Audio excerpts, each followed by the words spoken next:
It's probably the safest place in our country. Everyone's starting to come here. The restaurants now you can't get in. Many of them closed because they couldn't open with crime. Everybody before me is happy what I'm doing. Most of you won't say that because you're radical left. The newspapers are so dishonest. The press is totally dishonest, but that's all right. We've gotten used to it. And we won in a landslide, so they obviously lost their power. I mean, it's impossible to imagine that when you get 97% negative stories, purposely negative stories, even though you've done 97% positive things, that you could win an election in a landslide, winning all 7. Think of it, all 7 swing states, winning by the popular vote by millions of votes. We had a fantastic. The best is your districts. Out of 3,000 districts, I guess we won 3,500. We won 2,750, and they won 500. And that's, to me, the best of all. And we had tremendous in every way, the election. And it's hard to believe you can do that when you have a corrupt media. But many of you are corrupt, and it's nothing we can do about it. But we keep winning, and we're going to keep winning. And this whole story on crime is incredible that the Democrats wouldn't be with us. So the mayor of Chicago, I watched him this morning, he said, Trump doesn't know what he's talking about. He only apprehended 9 people. Well, number one, that's false. It's thousands. We'll get into that. But more importantly than anything, we took guns away. We have some of the worst career professionals out of the country already. They've been taken out of the country, and some are in solid confinement because these were killers. We arrested some very bad people. And in the last 11 days, again, I hate to say it because it sounds so ridiculous, but in the last 11 days, we've had no murders. And that's the first time that's taken place in years, actually years. We always have a murder a week. They call it a murder a week. You come here from Iowa, you come here from Indiana, you come here from Idaho, because you're so proud of your country, you love your country, and then you get murdered. Your son gets murdered, your daughter gets murdered, you get murdered. See the media, you get murdered. Many of you have been mugged in Washington, you just don't want to talk about it. And I know that every time I do this with you almost everything, but every time I do this with you, people are saying to yourselves, he's right, and then you write a negative story.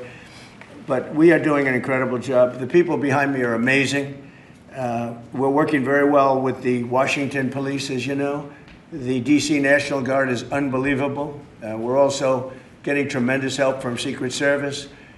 And we are at a point where Washington is booming again. People are pouring in like we haven't seen for years. Nobody wanted to come here. They didn't want to come here and get murdered. I have a friend of mine who has a very successful son. And I said, where is your son going to be this weekend? He said, he's going to Washington with his friends. I said, really? Yeah, he's wanted to do it for 4 years, but he couldn't do it because it was so unsafe. And he's a tough kid, too. It's so unsafe. And he ended up staying 3 nights, going out to restaurants all 3 nights. He said it was so beautiful, so peaceful, because all the criminals are either arrested or they're hiding, and we're finding the ones that are hiding. So I want to thank Pam Bondi. I want to thank our vice president. I want to thank everybody standing behind me. Because they are really, Gaddy, you've been unbelievable, by the way. They have done an unbelievable job. They're working 24 hours a day. And Washington, D.C. is now in great shape. I'm going to be working with Clark Construction, which is by far your biggest construction company. And we're going to also beautify Washington. We're going to rip down the broken medians, fix them. We're going to put asphalt on the roads. We're not ripping them apart like these stupid people do. They rip a road. They rip a road down to the dirt, and then they spend 5 years in building the new one, and then it starts settling. You know, the whole thing is so crazy. And they'll spend hundreds of millions of dollars on a road. I'll spend about $2, and it'll look better. So we're going to be replacing medians. We're going to be replacing much of the asphalt in the road, which in the city, which is in bad shape. We have great stripers. We have great contractors. But we have to let them do the thing. The Congress has said that they'll give us whatever money is needed to fix up the Capitol. This is the Capitol. And we're not going to spend a lot. It's going to go fast. And it will be spotless. And we want it spotless for the World Cup and for the Olympics. You saw the World Cup was here the other day. And come to think of it, there's your trophy for the World Cup. In fact, it's solid gold. That's actually solid gold. So heavy that some of the people in this room wouldn't be able to lift it up. I think what I'm going to do is place it right above the angel, right over there. That's solid gold too. We're going to put it right up there. Look at that. There's a solid gold trophy. They know how to get to me, you know. I like the angel better, to be honest with you. So we're going to sign, and then we'll take a few questions, and we'll tell you how good a job we're doing. We want to go from here to other places, but I was telling some of the people that in a certain way, you really want to be asked to go. You know, I hate to barge in on a city and then be treated horribly by corrupt politicians and bad politicians, like a guy like Pritzker. He ought to spend more time in the gym, actually. This guy is a disaster. Gavin Newsom's a disaster. When we went, we saved Los Angeles. You wouldn't have been able to have the Olympics in Los Angeles. You're barely able to have it now. They did lose 25,000 houses to a fire that should have never occurred, because they didn't let the water come down from the Pacific Northwest, which you guys don't want to write about.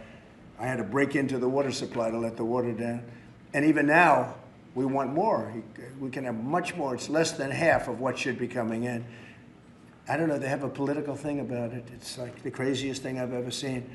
But I don't like going to a town, a city, place, a state, and then be criticized by some corrupt or incompetent governor where crime is rampant. Like, take a look at D.C. Crime was rampant. It was at the all-time worst. It got really bad during the Biden 4 years. And then I have a mayor stand up and say how crime has reached a 30-year low. 30-year low. People are being killed left and right. And it's not a 30-year low. Think of it. So for 11 days, there's been no murders. The record goes back years where that's happened. They haven't seen that happen in years. And then people stand up, and instead of thanking us, which they should do, and she's not that bad. She's better than most. But, you know, you have people, I watched in Illinois, Chicago, Illinois is a disaster. I have property there. It's a disaster what's going on in Chicago. And you get Pritzker, he's violating our rights. I think this is another men and women's sports thing. I think this is one of those, you know, they call them 80-20 issues. I call them 97-3. I think the Democrats better get smart. And, you know, politically, I hope they don't. But actually, in terms of love for the country, I hope they do, because it would be good to work together.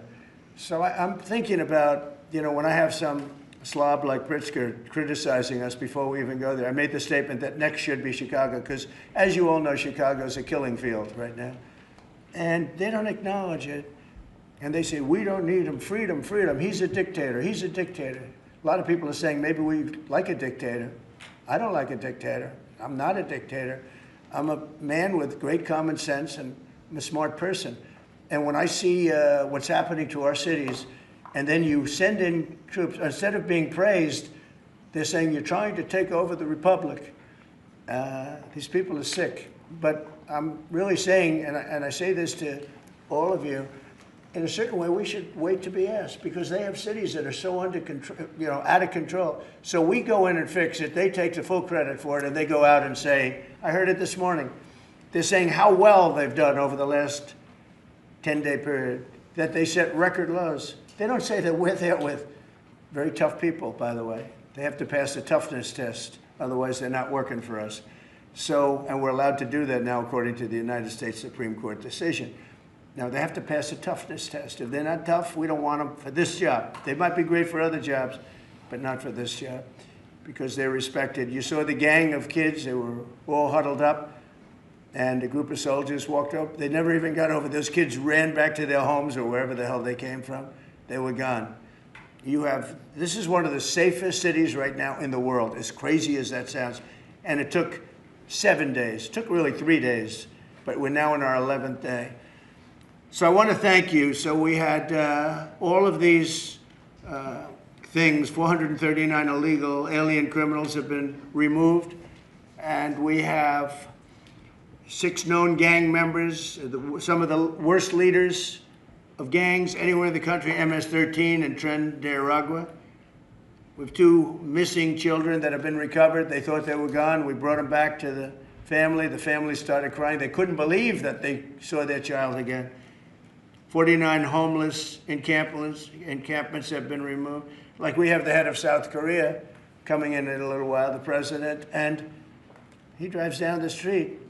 Already, his people have told me, he said, what happened? It's so clean. We always came here, it was filthy dirty with homeless and papers all over the road. That's the other thing.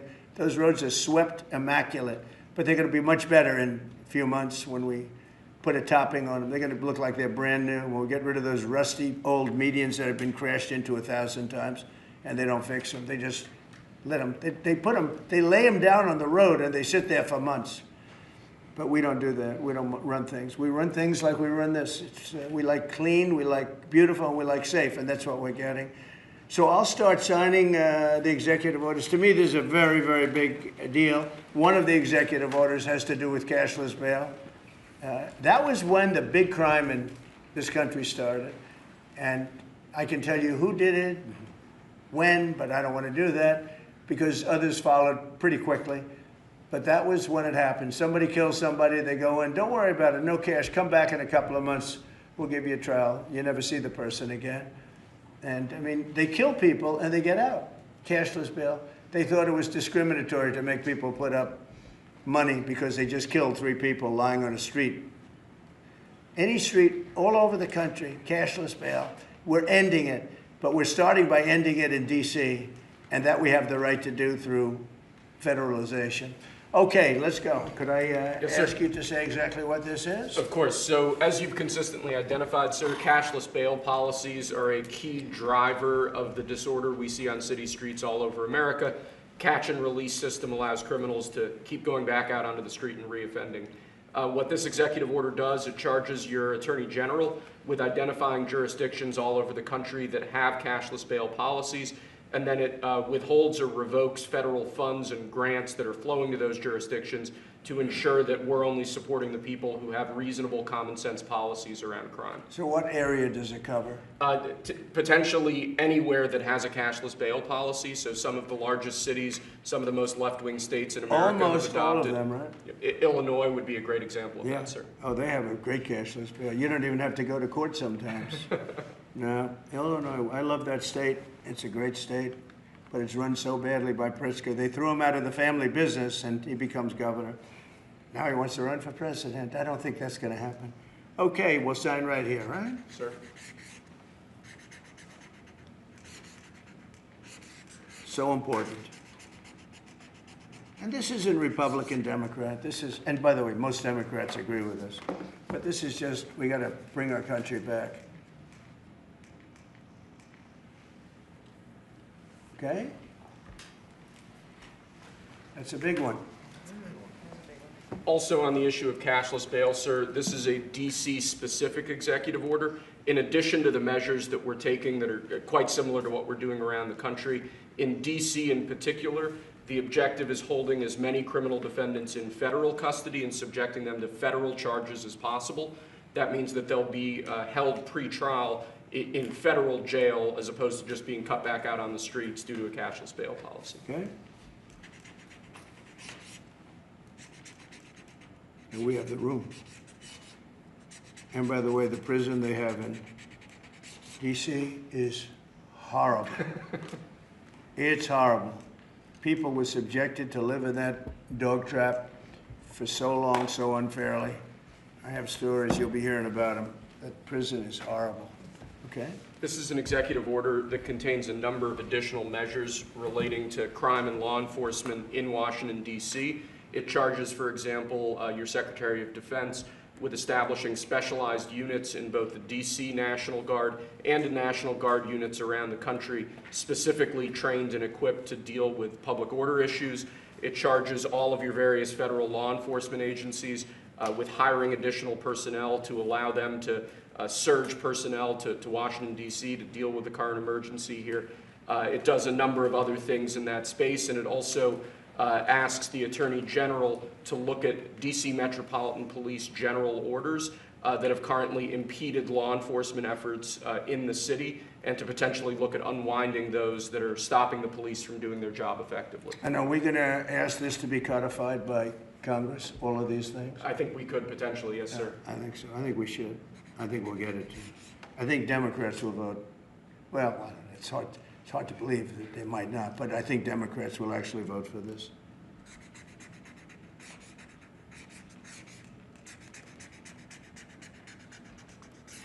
There's no auto pen that can do that, right? Look at that, Pam. Is that a good It's a signature? great, Seriously, is that a good signature? Who can write like that? Nobody. I don't know. That's the other thing. I assume we're looking at the whole auto pen scam.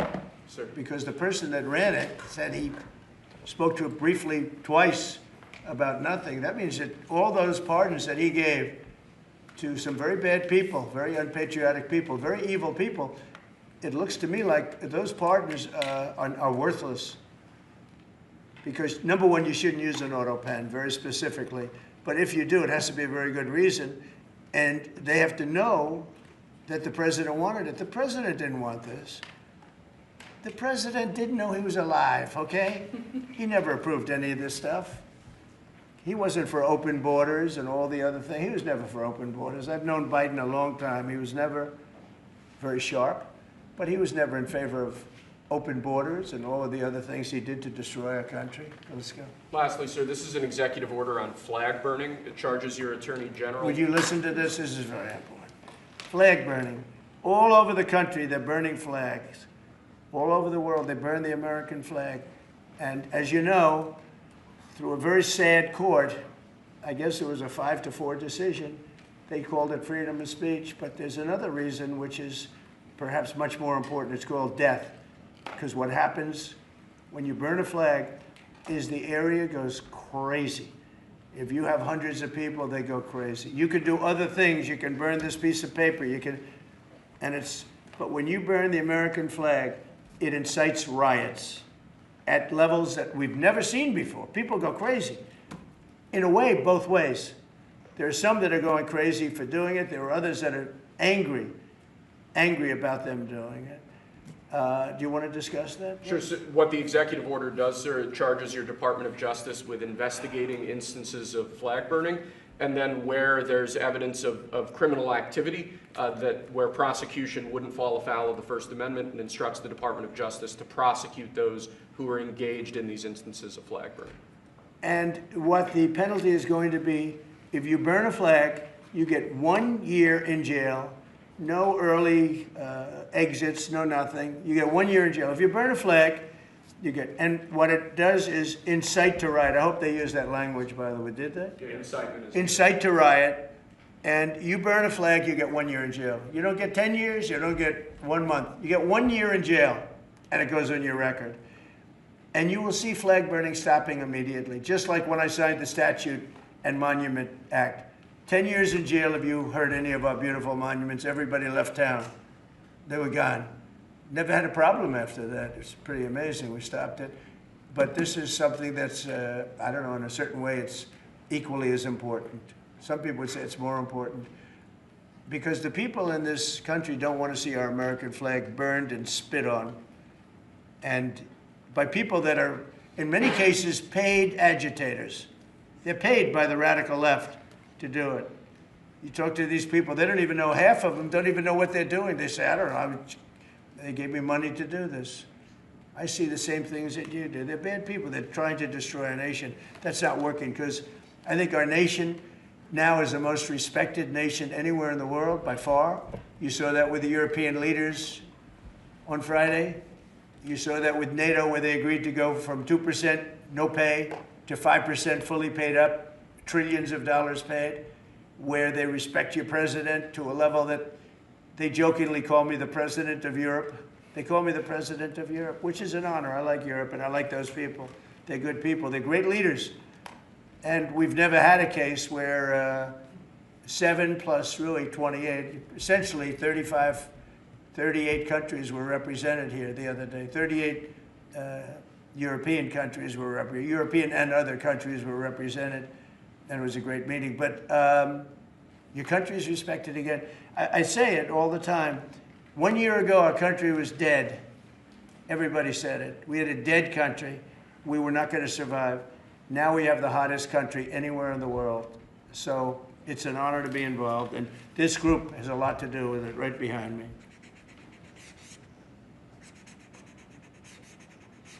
Does anybody behind me have anything? Pam, would you like to say something? Sure, President. Thank you for keeping D.C. safe. You know, just a couple examples of a mother, a single mom, whose house was burglarized, and the defendant got out on cashless bail, went back the next night and burglarized her house again. That's why this is so important. A man got in a fight with another guy. He had a gun. He was let out. Next night, he got out, went back and killed him. So that's why it's so important, President, what you're doing. And thank you for protecting the American flag. And we'll do that without running afoul of the First Amendment Good. as well. And President, I think I think Gaddy Serralta had something he wanted to give you on behalf of all the law enforcement who are out there every Mr. single President, night. Yes. Thank you for putting me in charge of this surge. As the Director of the United States Marshal Service, it's the oldest law enforcement agency. It was created in 1789. So on behalf of all the federal law enforcement agencies that we're working with and those that have yet to join the team, we thought it was only appropriate to present you with an honorary United States Marshal Service badge. And this badge comes with this little item right here, which is a handcuff key, Mr. President, because you continue through your policies and your efforts with your staff to unhandcuff law enforcement officers all over this nation. And I can tell you personally that they thank you for that. Thank you. That's So beautiful. you can continue unhandcuffing law enforcement. That's a very great honor. I'll save that and put it someplace up, which is important. Thank you very much, Gary. I appreciate it. Thank you very much. Really nice, thank you. That's very nice, thank you. Well, we love those people. They're brave and they love our country and they don't want to see it. Do you know how many people volunteered for this job? And before I ask the VP to say a few words, because he feels very strongly about it, I think it's very important, Pam, that when we do this, that a state required, they come and ask us. I mean, I see Pritzker saying, we don't want them. In the meantime, his city is being shot to hell. And they do that politically. And they probably do want it. If we didn't go to Los Angeles, you would literally have had to call off the Olympics. It was so bad. And the sheriff and the law enforcement people, but the sheriff said, and he came out very strongly, he said, if we didn't have these people, we were not able to control it. Now, 4 days later, after we had it totally under control, we did that quickly. He changed his tune a little bit. Well, I think we could have done it, you know. They were dead. If we didn't send in the troops, Los Angeles was dead, the Olympics was gone, the World Cup was gone, everything was gone. We did a great job. And Newsom, he's an incompetent governor.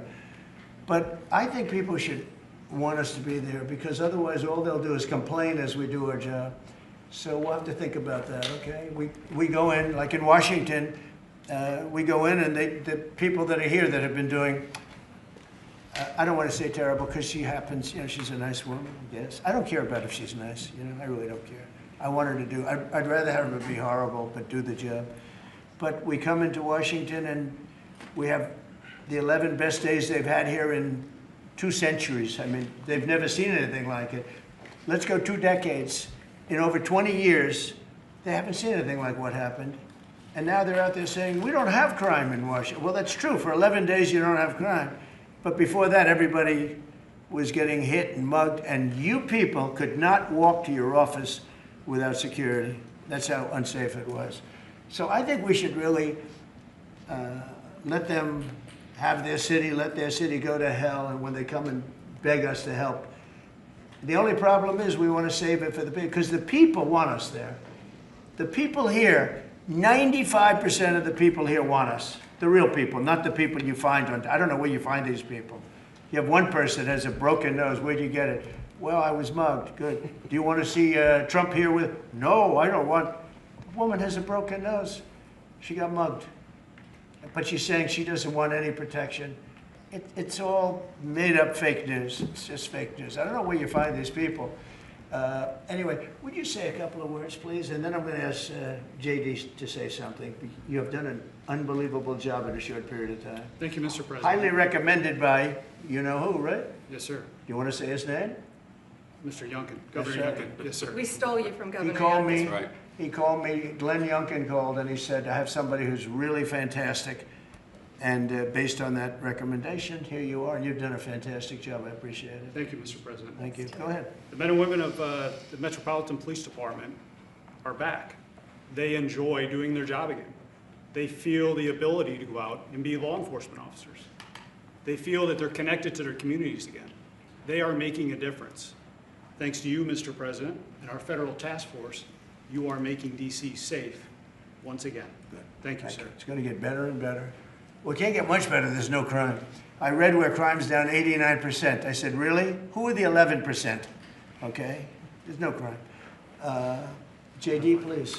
Yes, sir. Well, thanks, Mr. President. Thanks to the incredible team here. You know, I want to echo something the President said, where you say there haven't been murders in a couple of weeks in D.C., and it doesn't sound good, but then you talk to local law enforcement, and I didn't realize this, that this town averaged one murder every other day for the last 20, 30 years, which means that in 2 short weeks, the President and the team have saved 6 or 7 lives, people who would have been killed on the streets of D.C., who are now living, breathing, spending time with their families, because the President had the willpower to say, no more. We're not going to give the streets of D.C. over to vagrants and robbers and murderers. And the last point I want to make, sir, to your point about we want people to welcome us, to ask us, because look at Governor Pritzker in Illinois, or Governor Newsom in Los Angeles, or Governor Moore in Maryland.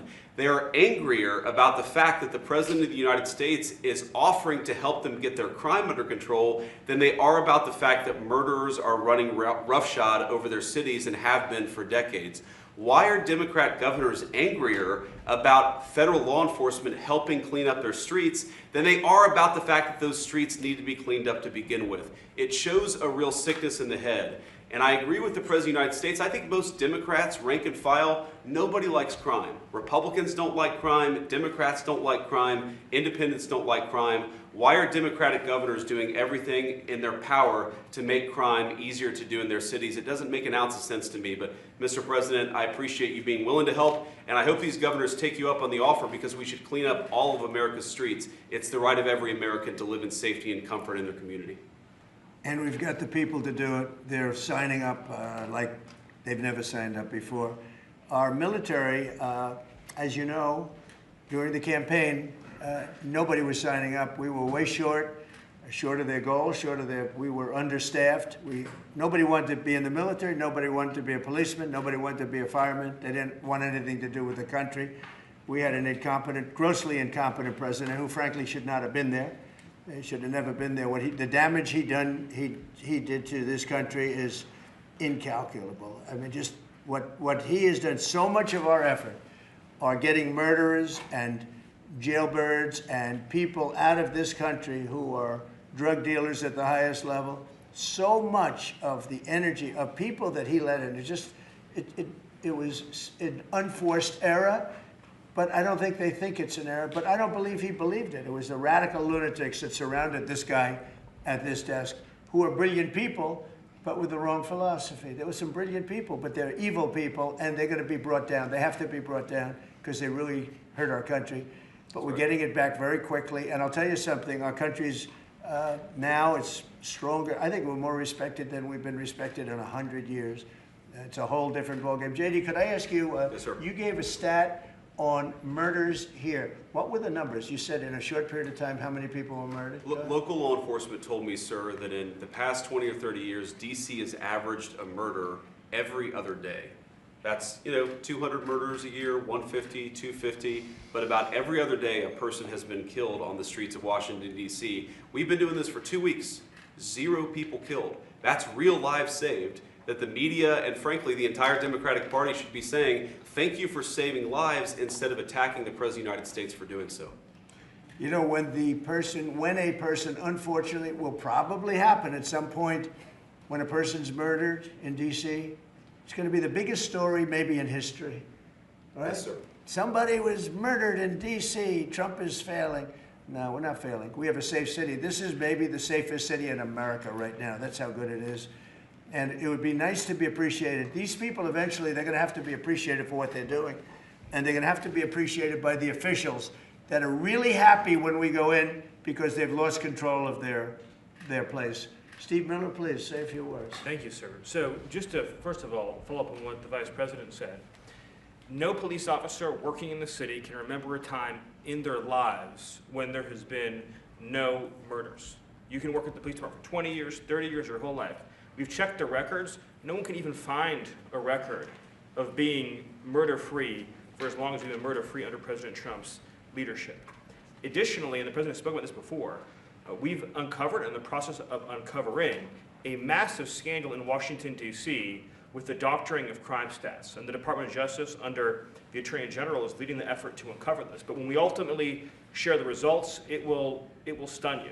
The extent to which, even though D.C. had the worst crime in America, honestly measured, it dramatically understated how bad it was. There's even accusations that murders and homicides were reported as accidents instead of murders. I mean, this is how severe the manipulation of the crime data has been in this city, and it will all be uncovered and it will all be brought to light.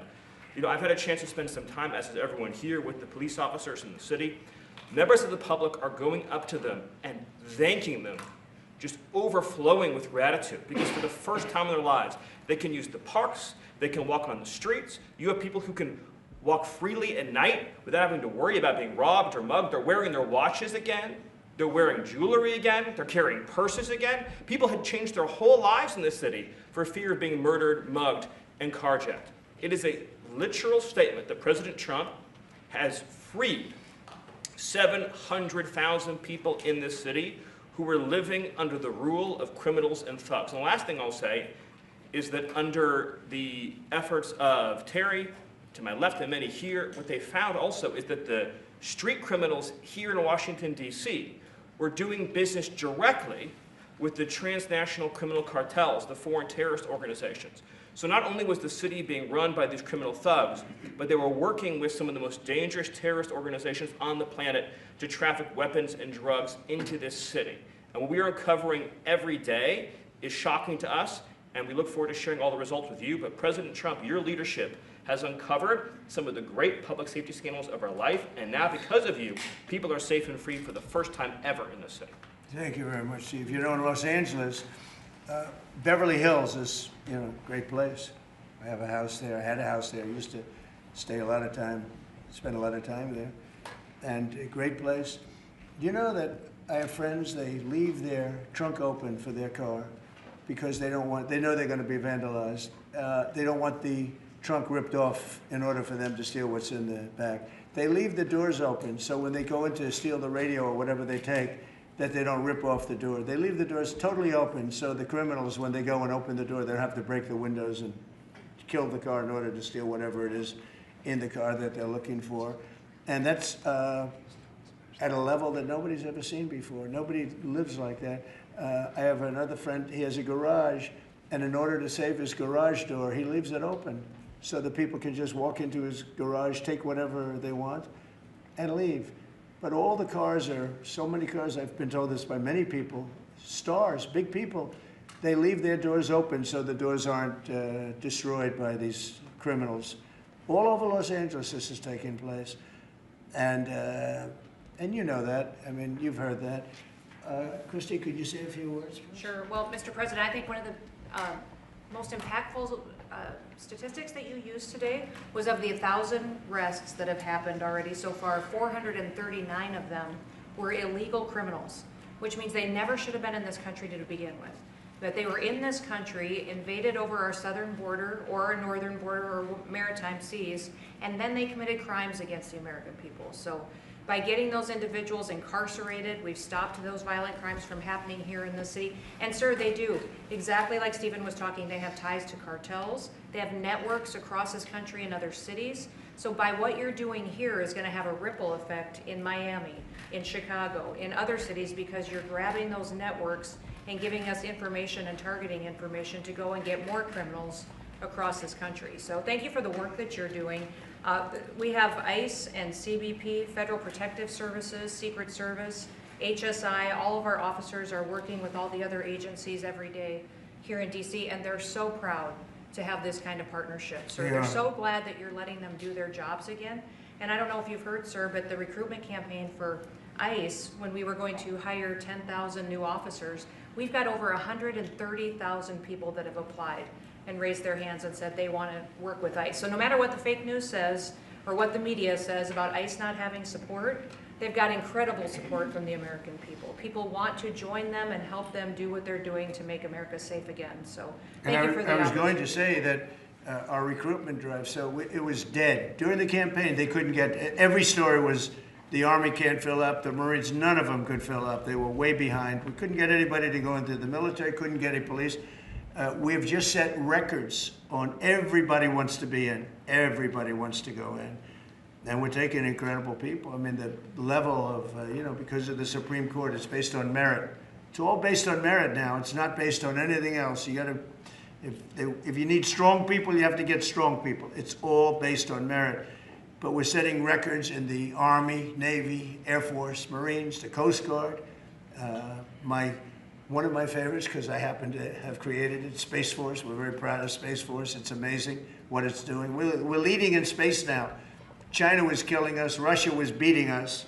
China was killing us. We're now killing China. We are leading in space by a lot because of Space Force. So we're very proud. But everybody wants to go in. We went from not, and you know how bad that is for the spirit when every story that you were writing a year ago was that nobody wants to go into the military anymore. And if you're in the military, you know how deflating that is? You go and be a family. Nobody wants a job that you have. Well, now it's the opposite. Everybody wants to be there. And that includes police and fire and everything else.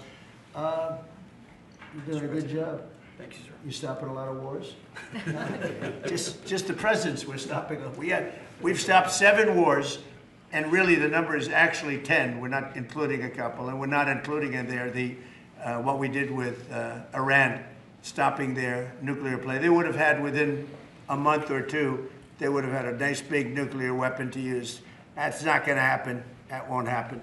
Pete, go ahead, please. Yes, sir. Well, Mr. President, thank you very much for your leadership. And the Defense Department is proud to be a part of this task force. Just like we have been down at the southwest border, where crossings are at 0. We've got national defense areas where we're working with Border Patrol to secure the southern border for the American people. Just like Los Angeles, where ICE officers deserve to do their job without being attacked, we're really proud to be a part of defending the nation's capital and ensuring it is safe and beautiful and working with law enforcement. And Mr. President, let me tell you, the morale of the troops, getting out there talking to them, they love this mission. They're grateful to be doing it, whether they're DC National Guard or other state National Guards. And at your direction as well, sir, it's just common sense to make sure they're armed as well. And so we're rolling out ensuring they're armed, capable of defending themselves and others if need be, supporting law enforcement, and we're proud to be there, sir. Well, look at the mission you just accomplished with Iran. 36 hours back and forth, flawless. Every bomb hit its target. They went right down those chutes, dark at night, no moon, no nothing. Every target, every bomb went right down. They have a chute that goes right down deep into the mountain. And they shouldn't have put ventilation in, I can tell you, because we use that for our advantage. But what they did, and we had the pilots and even the people that took care of the planes, we had a whole group of people at the White House a couple of weeks ago. And you know, I didn't realize this, but they said, we've been looking at their predecessors, and then these were the pilots. They said, we gave them beautiful medals. And I'll show you the medal. Gave them a medal just like this. See? Just like that. They were so happy. Gave a lot of them out for that. It was an incredible job. You know, we had 52 tankers. People don't realize, so that they could refuel. We had many fighter jets, F-22s, F-35s. We had many. It was an amazing operation. It was flawless. Compare that to the operation when they went in with the helicopters crashing and everyone running around the desert, and the prisoners being taken. And that was Jimmy Carter. And what a horrible thing. This was the exact opposite. This was the exact opposite of what they did in leaving a very, very nice place. The Taliban runs a tough operation in Afghanistan, and I think it was the most embarrassing day in the history of our country. That was Biden. I was leaving, and we would have left through strength, tremendous strength. We would have kept Bagram, which is the air base, one of the largest runways in the world, one of the most powerful. You could land anything on it, many, many feet thick. You don't build them that way anymore. You can't. But we left it, and now China's occupying that air base. This was the most incompetent administration in history, the Biden administration. And You're just lucky that they lost, because if they won, you wouldn't have a country anymore. And so, Pete, you started up by saying the Department of Defense, and somehow it didn't sound good to me. You know, it didn't sound good. Defense, what are we defense? Why are we defense? So it used to be called the Department of War, and it had a stronger sound. And as you know, we won World War I, we won World War II, we won everything. Now we have a Department of Defense. We're defenders. I don't know. If you people want to, standing behind me, if you take a little vote, if you want to change it back to what it was when we used to win wars all the time, that's okay with me. All right? That's coming You soon, go, sir. you let me know if you want to do it. I think Department of War. It just sounded bad. He said, sir, on behalf of the Department of Defense. Defense. I don't want to be defense only. We want defense, but we want offense too, if that's okay. So you'll make a decision. But you know, as Department of War, we won everything. We won everything. And I think we're going to have to go back to that. In the meantime, I've stopped all of these wars. I've stopped them. A big one would have been India and Pakistan. But we stopped them all. We stopped 3 wars. Go to Africa. They like to say, oh, you know, let me tell you, I love black people. And I did great with the vote with the black people. But they say, he's a racist, he's a racist. I said, really? For 35 years, a war raged between Rwanda and the Republic of the Congo. And it was a vicious war. 9 million people were killed with machetes, largely. Hatchets, machetes. That went on for more than 30 years, but 34, 35 years. And I stopped it. In fact, the presidents are coming in a week or two to sign we have the foreign ministers, it's all signed, the war stopped. But I got it stopped and saved a lot of lives. The Congo, it's deepest, darkest Africa. I got that war stopped. Nobody else could have done that. We did a lot of jobs. We did a lot of wars were stopped that nobody thought would even be possible. And I'll tell you what, the war with India and Pakistan, that was the next level. That was going to be a nuclear war. They already shot down 7 jets. That was raging. And I said, you guys want to do trade? We're not doing any trade. We're not doing anything with you if you keep fighting. You got 24 hours to settle it.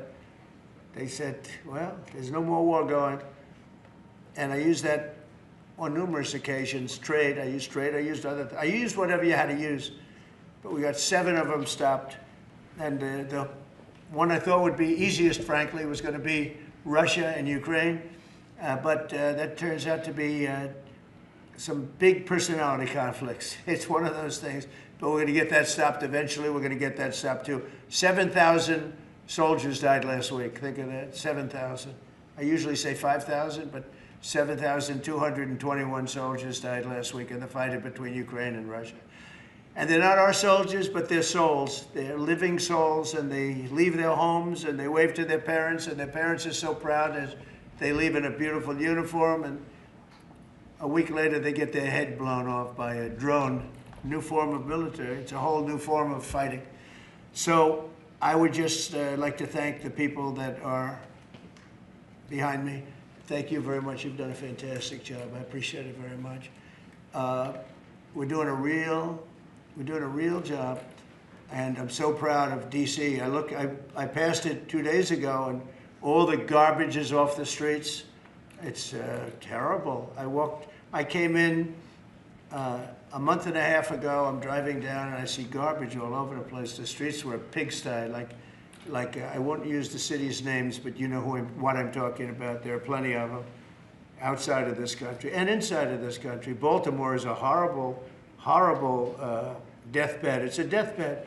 I know Governor Moore said, oh, he wants to take a walk with me. He meant it in a derogatory tone. I said, no, I'm the President of the United States. Clean up your crime and I'll walk with you. But it's tremendous crime. But he was trying to be derogatory. He doesn't have what it takes. But he's trying to be derogatory. And I met him at the Army-Navy game. They said, oh, there's Governor Moore. He'd love to see you. He came over to me. He hugged me, shook my hand. You were there. He said, sir, you're the greatest president of my lifetime. I said, but it's really nice that you say that. I'd love you to say it publicly, but I don't think you can do that, so it's okay. But no, sir, you're doing a fantastic job. I want to just shake your hand. Thank you very much, Governor. That was it. And then every time I see him on television, he's knocking the hell out of me. So, but that's all right. That's called politics. But Governor Moore's he's doing a bad job. Newsom's doing a bad job. all of their potential candidates are doing a bad job. I can't imagine Pritzker being even a candidate, but somebody said he is. He can't do the work, can't do the job. He's not temperamentally suited. So I just want to thank you all for being here. Do you have some questions? Mr. President, is the Pentagon, and maybe the Secretary of Defense can weigh in too, is the Pentagon preparing for military deployment to Chicago? And with what you said there, are you waiting for the governor? We're ready to go anywhere. We have want me to call you, a though? full complement of great human beings. We're full. You know, our military is full. We were way empty 1 year ago. Now we're full. So we can go anywhere on less than 24 hours notice. Are you waiting for the governor? And we're doing a lot to interdict to stop drugs from coming in too. We have ships out on sea. You know, we have nobody coming through our border anymore. Nobody. Doesn't that feel good to know that you don't have prisoners coming in and, you know, killers, murderers? We had 11,888 murderers come in, led in by the Biden administration. Many of them have been captured, but we still have a couple of thousand that are out there. Some of them, 50% of them killed more than one person, okay? But a lot of them have been captured. What they've done to our country, these people that circle this moron that we had behind this desk, what they've done to our country is unthinkable. It's unthinkable. I mean, if you think so much of our time is devoted to correcting a problem that all they had to do is say, close the borders. Remember when he said, well, I have no power to close the border. I have to go back and get an act from Congress. I didn't get an act from Congress. I came in, I said, close the borders. And Tom Homan, who's not here, has been fantastic, Christy, right? Yes. Tom Homan is great. He's a fantastic man and respected by everybody. But I said, Tom, close the borders. Christy, close the borders. The borders were closed. We didn't go to Congress and get permission. We just closed the borders. And in the last 3 months, hard to believe this one too, in the last 3 months, we've had 0 people come into our country illegally through the southern border. Nobody would have said that's possible. Yeah, please. Thank you, Mr. President. Today, MS-13 gangbanger and human trafficker Kilmar Abrego Garcia turned himself into ICE in Baltimore. Do you have any comment on this? And why are the Democrats so emotionally attached to this man who beats his wife and is part of a terrorist organization? Because they think he's going to be good for votes, and I think he's very bad for votes. These people are deranged. He's not good for votes. He beat the hell out of his wife. His wife is afraid to even talk about him. She's been mauled by this animal. And, you know, through a system of liberal courts, you know, he's doing things. But, no, we have that under control. And Pam has got that very much under control. Do you want to comment on it, Pam? No, we've got him under control. He will no longer terrorize our country. He's currently charged with human smuggling, including children. The guy needs to be in prison. He doesn't need to be on the streets like all these liberals want him to be. And as part of this operation here in DC, we've also taken off MS-13 members. We've taken, I think just last night, we got a TDA guy off our streets right here, right around from where we all work. Another TDA member gone because of this project. So we're going to keep America safe from all of these foreign terrorist organizations, including Abrego Garcia. Okay. Mr. President, President, If we could get your reaction, sir. The Israelis bombed a hospital in Gaza that killed 20 people, including 5 journalists. When did this happen? This happened overnight, today. I didn't know that. No. Any reaction to this? Are you Well, going I'm to not talk happy to Prime about it. Minister? I don't want to see it. At the same time, we have to end that whole nightmare. I'm the one that got the hostages out. I got them out, all of them. Steve Witkoff has been amazing. He's done a great job. But I'm the one that got them all out through my people and through me. And now we're left with probably a little bit less than 20 because I think 1 or 2 are gone. And I said a long time ago, I'm going to get them out, but when we get down to that final 10 or 20, these people aren't going to release them because they're dead after they release them. So it's a nasty situation, very nasty, horrible thing. Mr. Yes. President, could you please elaborate on your post on South Korea? What were you referring to? Well, I heard that there were raids on churches over the last few days, very vicious raids on churches by the new government in South Korea, that they even went into our military base and got information. They probably shouldn't have done that, but I heard bad things. I don't know if it's true or not. I'll be finding out. As you know, your new president's coming in just a couple of hours, coming here. I look forward to meeting him. But we won't stand for that. We just won't stand for that. Sorry, Yes. Mr. President, Are you on the- prepared to order National Guard troops, though, into American cities if those governors don't request the federal deployment? I am, but I also think that, look, Chicago, everybody knows how bad it is. Everybody standing there knows. We know. You don't have to be doing any studies. They should be saying, please come in. Pritzker should be saying that. You know, I did a favor for Christy Whitmer, a good favor, I think, with the fish, the carp, the China carp. Did you ever hear of it? China carp. And it's taken over your Great Lakes. You know about that, right? And she came and she wanted to know if it's possible for us to do something about it. And I said, well, I'll do it. But I think it's appropriate that the person from Illinois, the governor from Illinois, asks also. It's a tremendously expensive project, actually. It's invasive, it's horrible what's happened. And we can do it with GSA and various people. But we can do it, we're gonna just have to see what happens, okay? We're gonna have to see what happens. Do you believe that you have the legal But authority the to order governor those of troops? Michigan came, was very respectful, asked for it. She's done a good job. I did that. I opened the Air Force Base, you know, kept it open for F-35s and various planes, F-22s too.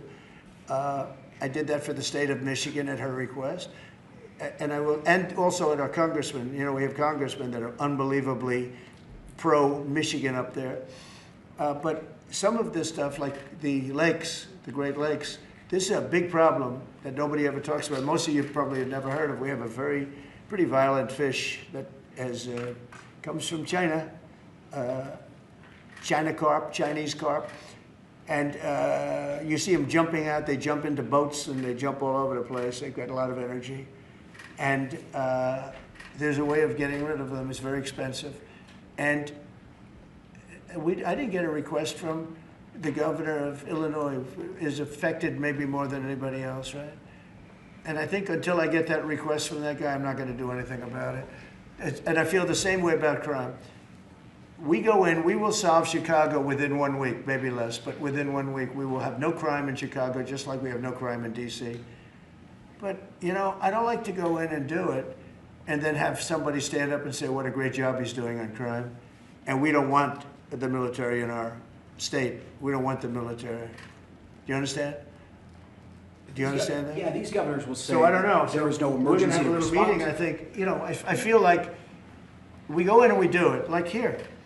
To a lesser extent with the mayor. She hasn't been terrible, but she hasn't been, you know, exactly saying, oh, great. She did say last night, I heard her say that, well, we really don't want the military in D.C. Well, that's, you know, not very nice, I guess. That's a little bit of a hit. But she's not as bad as some. We saved Los Angeles, and all we did is get criticized by this idiot that's running the state into the ground, right, where people are leaving. He should be thanking us, and he should be requesting us to be there. And the governor of Illinois should be. Chicago's a disaster. And the governor of Illinois should say, President, would you do us the honor of cleaning up our city? We need help. They need help. They need help. So are you But waiting without for that request, do you think you have the We authority? may wait. We may or may not. We may just go in and do it, which is probably what we should do. The problem is, it's not nice when you go in and do it and somebody else is standing there saying, as we give great results, say, we don't want the military. They need help badly. Chicago desperately needs help. Just look at the crime statistics. Look at the statistics that JD said about, even I didn't know it was that bad. That's terrible. But all I know is we're being celebrated because we went an entire week. Now it's 11 days. We went an entire week without a murder. And I said, boy, that sounds terrible. I didn't know how to, I actually made a speech. I didn't know how to say it because it's a great number. It's a great thing. But it sounds so bad. I mean, supposing you're from a foreign country, which is properly run, and they don't have murders and things, right, so much, or in some cases virtually at all. And you have somebody saying, I'm proud to announce that nobody was murdered in the capital of the United States this week. It sounds terrible, but Mr. President, what about Governor Gavin Newsom, you mentioned Gavin Newsom on crime. Gavin Newsom, yes. Is there a federal mechanism you're hoping to use to fight back against his redistricting constitutional amendment, or is that Well, I think California? I'm going to be filing a lawsuit pretty soon, and I think we're going to be very successful in it. We're going to be filing it through the Department of Justice. That's going to happen. And we're also going to be filing a lawsuit on blue slipping. You know, blue slips make it impossible for me as president to appoint a judge or a U.S. attorney because they have a gentleman's agreement. It's nothing memorialized. It's a gentleman's agreement that's about 100 years old, where if you have a president like a Republican and if you have a Democrat senator, that senator can stop you from appointing a judge or a U.S. attorney in particular. Those are the two, I guess anything, but those are the two that are very important. So we have numerous states where we have unbelievable people. Now, Jay Clayton was just approved in the Southern District, but he was so good. He was a top student, top schools, top everything, went to Sullivan and Cromwell, became the head of Sullivan and Cromwell, came down here, was Securities and Exchange Commission, ran it for 4 years during my term, like impeccably, beautiful job. He did an incredible job. And we went to court, and the judges, Democrat judges, voted that he could. That's the only way you get by it. But generally speaking, you can't do that because you'll have judges from the other party.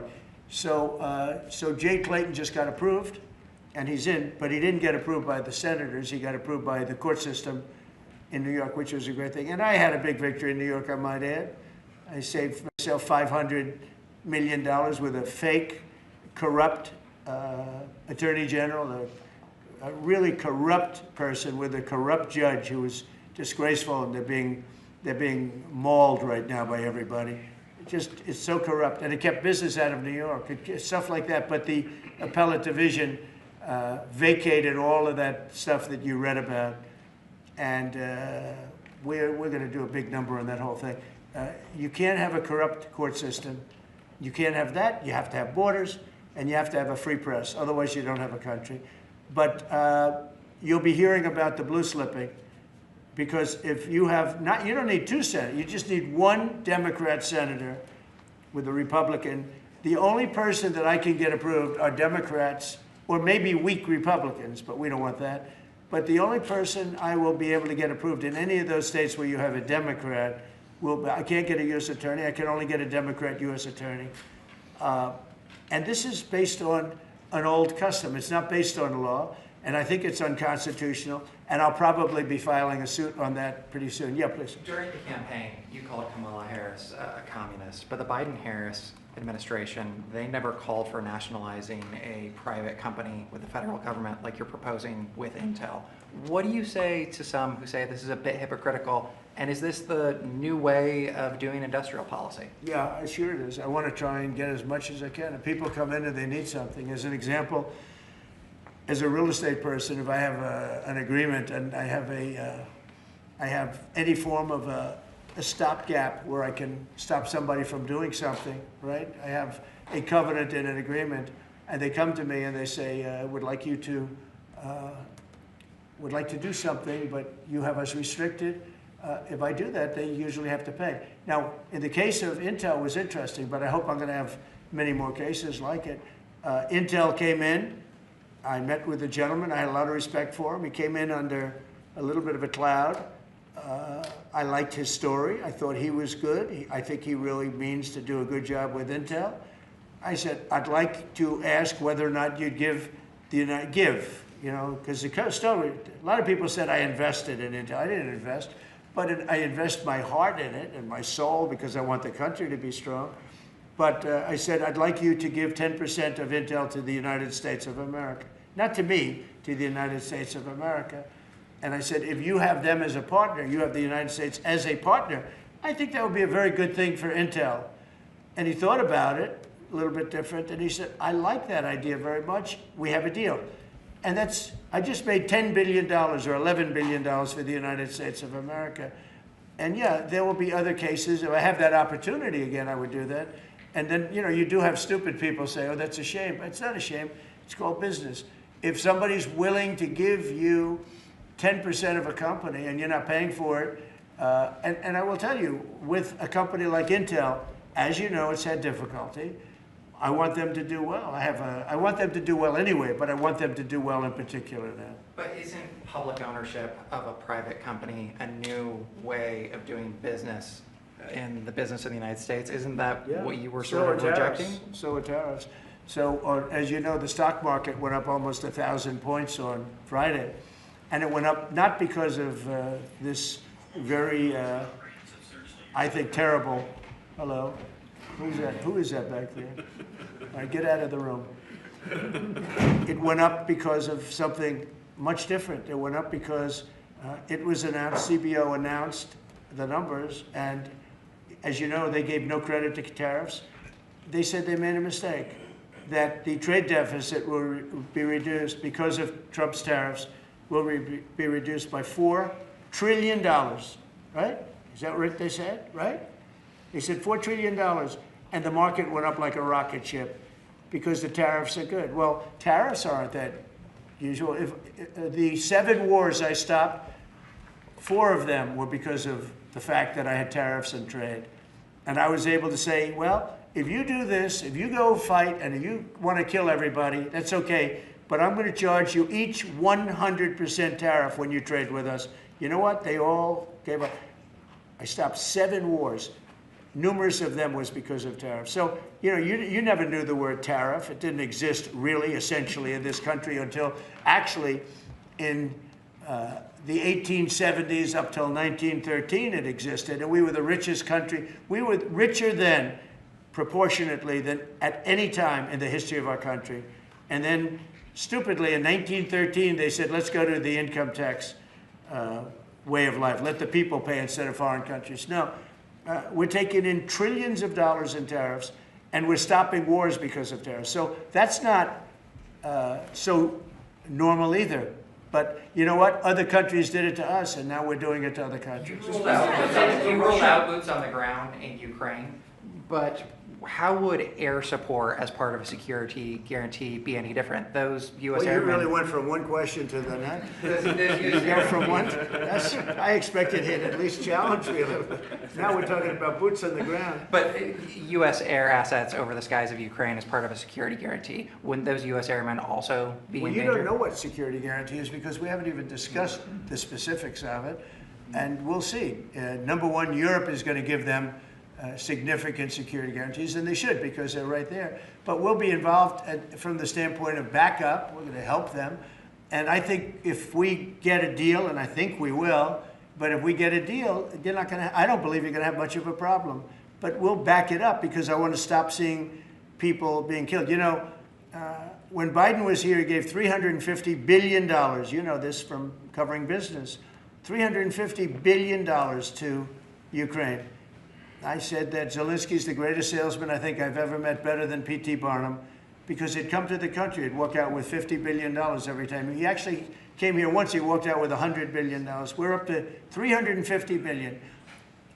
I got $1 trillion worth of rare earth that we have from the country because I felt badly for our taxpayer. But I did something else at the NATO meeting. They are wealthy countries, but they weren't paying. And we don't pay any money to Ukraine anymore. Do you know that? In fact, it's the opposite. They request through NATO, we deal with NATO. We don't deal really with Ukraine.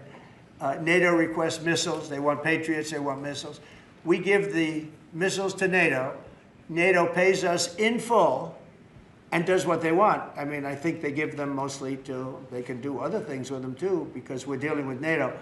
We pay no money to Ukraine. We gave $350 billion to Ukraine. You know, if we didn't give that kind of money, and I was the one that gave the javelins, if you remember. I gave the javelins. They were very effective.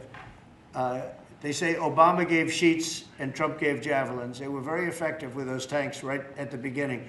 But you would have never had a war if I were president. You would have never had a war. Just to finish, we spend no money on Ukraine anymore. We were getting fleeced by a president that didn't know what he was doing. To be honest, I don't blame Ukraine. I mean, if they come and ask for $100 billion, then they get it. But we were in for $350 billion. Now, We make money. I don't want to make money on Ukraine. I want the war to end because I want to save all those lives. I want to just save, but just so you understand, we're no longer losing money on that thing. We were losing money hand over fist. And now we don't lose any money. Now we sell weapons to NATO. Because NATO agreed, because of me, to go to 5%. They had 2% and didn't pay. Now they have 5% and they're all paid up. So they have trillions of dollars and they give us that money. But I really want the war to end, and we're going to get it ended. Mr. President, it's been 1 week since the historic summit here with Ukrainian President Zelensky. European leaders all met here with you at the White House. You said you wanted to get this done bilateral as soon as possible. Have you spoken to Putin since last Monday? Yeah, I have. What is your conversation? Or can you share? Every conversation I have with him is a good conversation, and then unfortunately a bomb is loaded up into Kiev or someplace, and then I get very angry about it. I think we're going to get the war done. It's tough. I thought that would be, of the 7 that I settled, I thought that would be the easiest of the group. See, you never know what's going to happen. You know, war, strange things happen in war. The fact that he went to Alaska, our country, I think was a big statement that he wants to get it done. That was not easy for him to go to Alaska, you know, for him to come here. But the fact that he showed up on a very successful day, it was a very successful day for other things. Because, you know, we're also talking about missiles, nuclear. We're talking about a lot of different things. We're talking about limiting nuclear weapons. We'll get China into that. We have the most. Russia has the second most, and China has third, but China is way behind, but they'll catch us in 5 years. We would like to denuclearize. It's too much power, and we talked about that also. That's part of it, but we have to get the war over with. On Baltimore, sir. Thank you. On Baltimore, you said that you are going to have to reconsider bridge funding. Is that contingent on Westmore cleaning up the streets? No, we were very generous to him on a bridge. You know, a boat ran into a bridge and the bridge came down like I've never seen anything. The boat was just, it just shows you the mass of that boat, the power of that boat. You know, people were up on that bridge, painters. They were painting the bridge and they were watching it happen. And they thought they were very safe. They all died. They were painting the bridge, can you imagine? And they watched the boat. The engines were off. And they watched the boat. And the power of that boat, the mass of that boat, went right through that steel just like it was nothing. It's amazing. It's called mass. Mass is a big deal. But the mass of that boat, those people all died. But they thought they were totally safe. Two of them were eating their lunch. They were, you know, whatever. They were watching it. They could have gotten off. Somebody did a very good job. A police officer called in and said, close the bridge. And he did it with power. Get everybody off the bridge, close that. That guy should get a medal because he stopped the bridge. A lot of people would have died. A lot more people would have died. The ones that died were the workers on the bridge. And they were just, they thought there was no danger because, you know, it's a big steel bridge. And it came down like toothpicks. It was incredible to watch that. It was just, and they died. They all died. But that police officer, again, the police do a great job. The police officer did an amazing job. And I heard the tapes. He would say, get everybody off. Most people wouldn't have said that. You know, when you see a thing like that, you assume it's going to, you know, tap the bridge and it's going to be rebuffed. The thing just came down. I've never seen anything like it. So he did a good job. In fact, I think we should get him in for a medal. The man that gave the warning, I listened to him. Everybody get off screaming. Everybody off. He had the sense to realize that this could be a catastrophe as opposed to a ship that, because the engines weren't working, it was just floating. It's an amazing thing that a thing floating like that with no power just knocked it right down like it was nothing. So Let's do that. Let's give him a medal. I've been thinking about it. Mr. President, do you plan to investigate Chris Christie? Say it what? Do you plan to investigate Chris Christie? Look, Chris is a slob. Everybody knows it. I know Chris better than anybody in the room. I always felt he was guilty. But what he did is he took the George Washington Bridge, which is very serious. He closed down the George Washington Bridge. And you had medical people, you had ambulances caught up. This thing was closed down. And obviously he knew about it. But he blamed the young lady that worked for him and another person, and they got into a lot of trouble. She ultimately was, I don't know, exonerated, but she got out of it a little bit. But but she went through hell. She was a young mother, nice person, I knew her a little bit. And another man went to jail, and Chris got off. And so when I listen to Chris speak his hate, I say, oh, what about the George Washington Bridge? You know, tell me about the George Washington Bridge. He blamed other people, but he knew all about it. So no, I don't know if they want to look at it. It's not for me. If they want to look at it, they can. You could ask Pam. I think we have other things to do, but I always thought he got away with murder. Mr. President, do you plan to make an endorsement in the Texas Senate race between Ken Paxton and John Cornyn? Well, I'll make up my mind. I like them both. The worst situation I have is when I have two people that I get along with well. I hate it. And they all want the endorsement. You know, I'm almost 100% of the people I endorse win. It's a great honor. And I got, as you know, I got the largest vote in the history of Texas by far. Nobody's ever gotten more votes in the last election. I think in all the elections, the 3 elections, but they like me in Texas. So people are waiting for me, but I'd rather not comment on it right now. I like both guys. They're both friends of mine, and they're both good and very different. There's some talk among congressional Republicans about another reconciliation bill. Where do you fall on that, and what would you like to prioritize? Well, I don't want to do cutting. I want to save all the different things. I'm going to cut things that are unnecessary, but the one thing I said, and I gave my word, we're not going to hurt anybody on Medicaid, Medicare, or Social Security. And in fact, we're doing great on Social Security. We found 300,000 illegals on Social Security. We got them out. And, you know, things like that make Social Security very, very strong. So, no, I am very big into certain things, and one of those 3, you could say 3 of those things are Medicare, Medicaid, Social Security. We're going to protect it. And so we'll see how everything works out. If we're talking about rescissions on other things, I'm always open to cost cutting. If we can cost cut, I like it, but nothing's going to happen to medical. We have something coming up, favored nations, where I'm going to be reducing drug prices by 1,500% where a pill that sells in Germany for $10 costs $150 here because of the bad press. And I was all set to do it, and then we had the COVID come up, and I had to focus on that because we had the greatest economy in history my first term.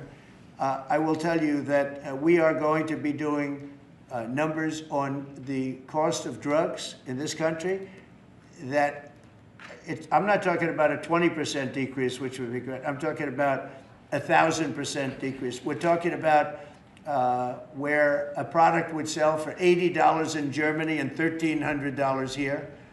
We're not going to do that. We were subsidizing the entire world, and we're not doing it anymore. I informed the drug companies. I informed the world. And if the world wants to, if countries in the world don't want to go along, then I'm going to put tariffs on those countries, and we'll make more money. But they have to go along with it. So this is moving along rapidly. Dr. Oz is in charge, Bobby's group, and they're doing very well. And we're getting great cooperation from the drug, because the drug companies know it's unfair. You know, for years they'd say, well, we had to do research, and we had to do. I said, I don't care. You had to do research for these other countries also.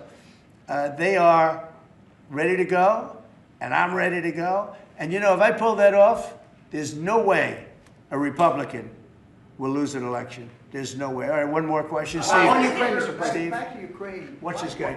He's the nicest guy I know, and he asks the most vicious questions. Why do you think President Putin is so reluctant to meet with President Zelensky? Because he doesn't like him. He doesn't like him. You know, they don't like. I have people I don't like. I don't like to meet with them. Sometimes they do like to meet with people I don't like. So how do you get them together? They don't like each other, really. And if we had a real president instead of a guy that got in there with a fraudulent election, if we had a real president, that war would have never happened. Putin actually said, he said, if Trump were president, it wouldn't have happened. Happened for a lot of reasons. Happened because of Afghanistan. When he saw how incompetent Milley was and all these guys were, I think he said, wow, this might be it. Because it was the apple of his eye. It would have never happened if I were president. Mr. President, you have built a relationship with Russian leaders and also North Korean leaders. As they are getting closer, how would that affect your diplomatic approach? Well, I have very good relationships with Kim Jong-un, North Korea. I mean, a lot of people would say, oh, that's terrible. No, it's good. In fact, someday I'll see him. I look forward to seeing him. He was very good with me. We had 2 meetings, we had 2 summits. We got along great. I know him better than you do. I know him better than anybody, almost, other than his sister. His sister knows him pretty well. Now, I know him well, and I got along with him. You know, I'm not supposed to say I really like him a lot, because if I do that, I get killed in the fake news media. But I got along with him very well, and we had no problem. If at the time Hillary Clinton won the election, you would have had a nuclear war.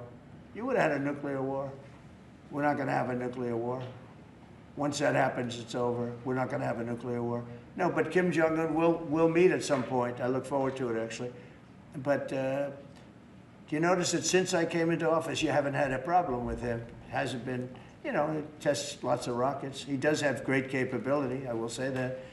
But I think a lot of good things are happening for our country, a lot of really good things. And the thing we're here today to talk about is crime, and specifically in D.C. I am so proud of what these people, every one of them, what they've done in D.C., because to literally stop crime on a button. I'd walk down that street right now. If I were, friends of mine are going out to dinner now. They haven't gone out to dinner in 4 years. They were afraid, they were petrified.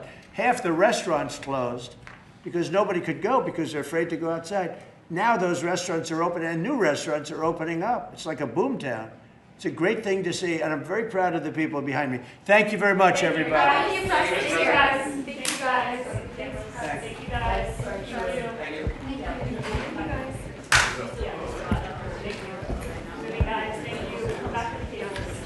Yeah, we'll come back for cables. If you guys just want to take cameras. Back for the cables, just take your cameras out now. Come here.